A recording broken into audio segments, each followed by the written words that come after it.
ಸ್ನೇಹಿತರೆ, ಇವ್ರಿಗೆ HLA-B27 ಅಂತ ಒಂದು ಕಾಯಿಲೆ ಇತ್ತು, ಸ್ಪಾಂಡಿಲೋ ಆರ್ಥರೈಟಿಸ್ ಅಂತ, ಸಿವಿಯರ್ ಬ್ಯಾಕ್ ಪೈನು. ಎಷ್ಟು ವರ್ಷ ಆಯ್ತು ಇದು ಬಂದು? 10 ವರ್ಷ ಆಯ್ತು ಸರ್. ಇಲ್ಲಿಗೆ ಬಂದ್ಮೇಲೆ ಎಷ್ಟು ಕಮ್ಮಿ ಆಗಿದೆ? ಕಮ್ಮಿಯಾಗಿ ಸರ್ ಒಳ್ಳೆಲ್ಲ ತಗೊಳ್ಳೆಕ ಬರ್ತಿದ್ದು ಕಾಲ್ ನೋವಿತ್ರಿ, ಬೆನ್ನು ಬ್ಯಾಗ ನಿದ್ದೆ ಆಯ್ತು ಸರ್. ಮತ್ತೆ ಮುಖ್ಯವಾಗಿ ಇದು ಕಾಯಿಲೆ ಬರೋದಕ್ಕೆ ರೀಸನ್ ಬಂದು ಮೇನ್ಲಿ ಫುಡ್ಡೇ. ಇದು ಕೂಡ ಆಟೋ ಇಮ್ಯೂನ್ ಕಂಡೀಷನು. ನಮ್ಮ ದೇಹದಲ್ಲಿರ್ತಕ್ಕಂಥ ಜಾಯಿಂಟ್ನ ಡಿಸ್ಟರ್ಬ್ ಮಾಡೋದಕ್ಕೆ ನಮ್ಮ ಬಾಡಿನ ಇಮ್ಯುನಿಟಿನೇ ಆಪೋಸಿಟ್ ಆಗಿ ನಿಂತ್ಕೊಳುತ್ತೆ. ಏನಕ್ಕಪ್ಪ ಅಂತಂದರೆ ಗಟ್ಟು ಅಷ್ಟೊತ್ತು ಇನ್ಫ್ಲಮೇಷನ್ ಆಗ್ತಾ ಇರುತ್ತೆ ಫುಡ್ಡಿಂದ. ಸೊ ಇಷ್ಟು ವರ್ಷ ಎಲ್ಲೆಲ್ಲಿ ತೋರಿಸಿದ್ರಾ ಅದಕ್ಕೆ? ಎಲ್ಲ ಸಲ ಹೋಗಿದ್ದಾರೆ ಸರ್.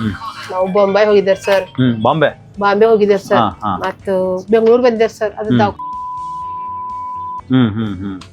ಬೀದರ್, ಗುಲ್ಬರ್ಗ, ಉಂಬರ್ಗ ಎಲ್ಲ ಹೋಗಿದ್ದಾರೆ ಸರ್.